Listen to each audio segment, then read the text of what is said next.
control over government and industry.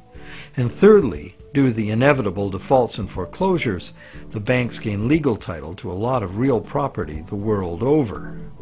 And finally, if the worst happens, if borrowers default en masse, causing the banks large losses, the government is forced to rescue the banks with multi-billion-dollar bailouts to save the financial system. And what are these bailouts financed with? You guessed it, more taxpayer debt. It is really quite an achievement to pull this off, and without most of the victims even being aware of it. If you're now thinking there ought to be a law, well, there is. There's a whole body of law that makes all of this legal. So how did a system like this ever become the law? To answer that, we go back to England in the mid-17th century.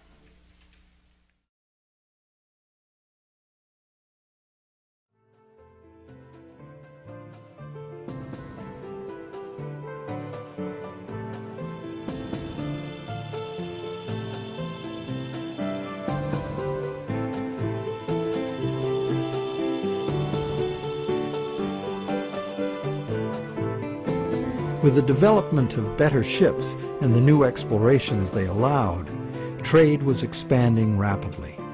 In order to carry out commerce, especially over great distances and lengths of time, written contracts were becoming more and more important and more sophisticated. Under English common law, it had long been established that a contract could only be enforced if something of real substance had changed hands. A transfer of goods or rights in property was the real stuff of the exchange, and that was what the court would evaluate for fairness, not just the words on the document. A contract under which there had been no exchange of consideration, meaning real goods or rights in property, was deemed to be empty and was therefore not enforceable by the court. So, a contract in which a borrower, say, pledged a car he does not own in exchange for a bank's promise of payment would not even qualify as a contract. No common law court would enforce it. As well, in the event of a dispute over a contract, under common law, only someone who had actually provided consideration to the transaction, in other words, only someone who delivered the goods, had the right to sue in court for fulfillment of the contract by the other party. This right was not transferable to a third party.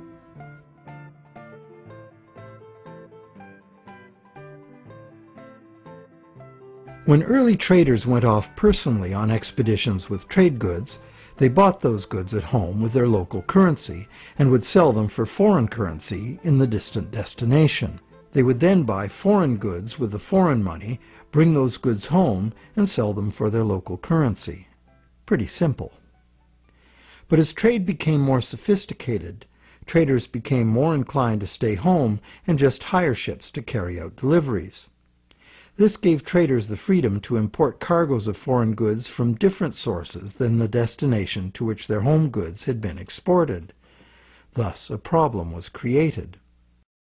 The exported goods had been paid for with foreign coin, the value of which needed to be spent somewhere else.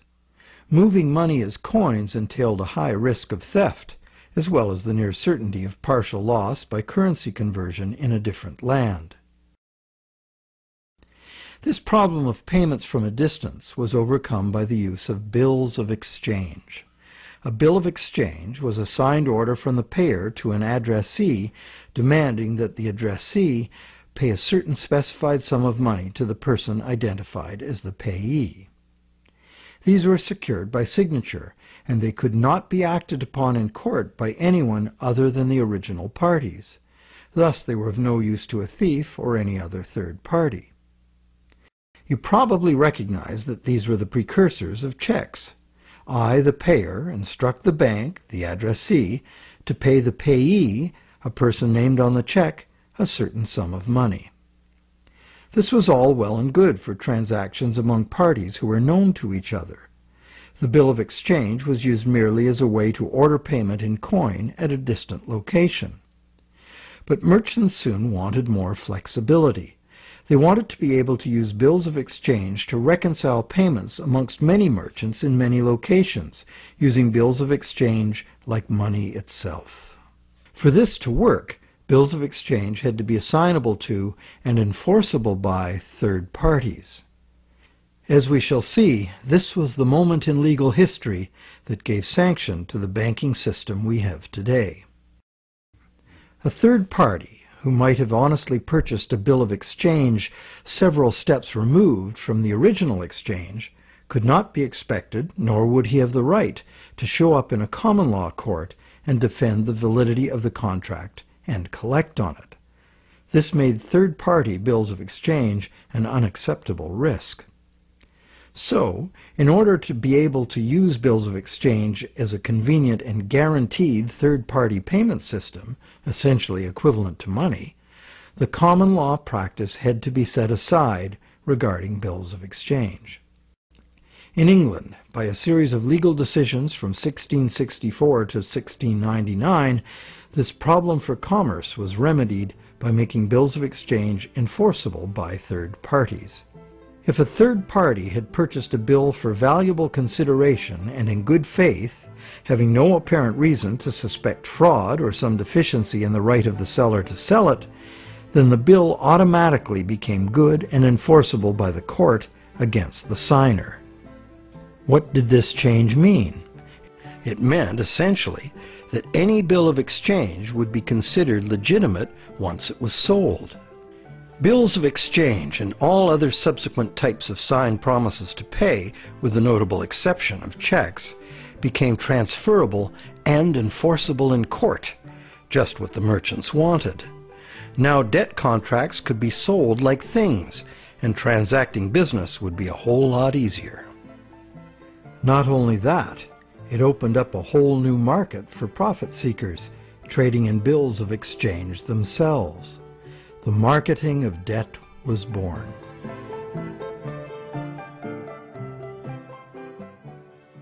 The change in the law had another effect as well.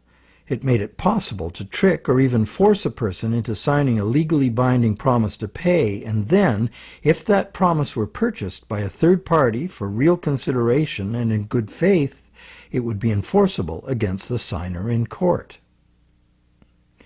Ultimately, this became one of the foundational principles of the Uniform Commercial Code, which governs the conduct of business in the United States, and by extension, in most of the world.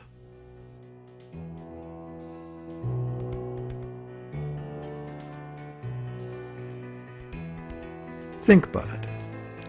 If we buy a stolen laptop from a guy on the street, we're guilty of receiving stolen goods, a criminal offense. Doesn't matter if we paid honest money and were unaware the goods were stolen.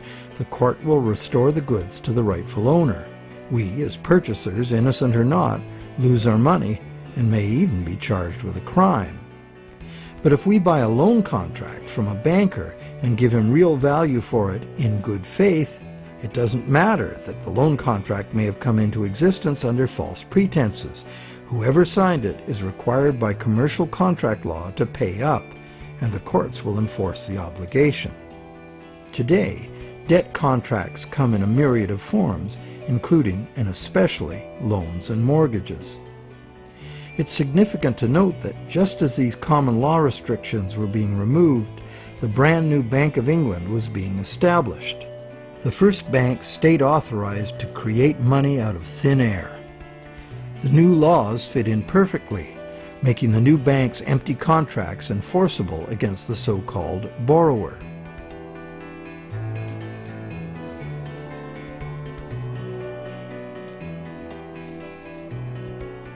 Those who have discovered the true nature of their own bank loans and have attempted to challenge the validity of their debt contracts in modern courts have discovered to their dismay that this commercial contract law is still the bedrock defense of money as debt. The bank will have sold the original loan agreement to a third party for value, and even though that third party is often just a sister company of the bank, all that matters to the judge is who possesses the document, what it says, and whose signature is on it. The bank's failure to inform the borrower about the true nature of the loan contract and the absence